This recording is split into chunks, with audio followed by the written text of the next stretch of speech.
Dalam memperingati hari ulang tahun sekolah, SMK 1 Lebong melaksanakan perlombaan antar kelas guna meningkatkan kreativitas, inovatif, dan sportivitas antar siswa tiap kelas dan tiap jurusan. Perlombaan dilaksanakan selama 3 hari. Perlombaan ini juga dalam rangka memperingati Hari Maulid Nabi Muhammad. Adapun ajang perlombaan adalah sebagai berikut.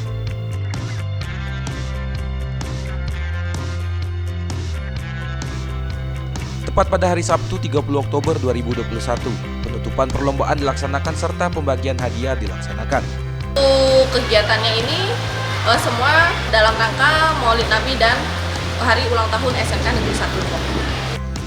Acara penutupan ini sendiri dihadiri oleh kepala sekolah, ketua komite, serta seluruh dewan guru serta staf tata usaha. Penutupan berlangsung meriah dengan perform persembahan dari perwakilan setiap kelas serta OSIS. Dalam hal ini, Kepala Sekolah SMKN 1 Lebong berharap kegiatan seperti ini akan berlangsung rutin dilaksanakan guna meningkatkan kreativitas para siswa-siswi SMK 1 Lebong.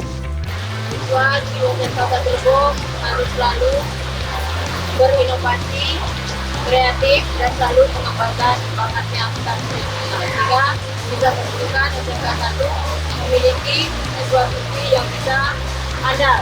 SMK 1 bisa! SMK 1 bisa!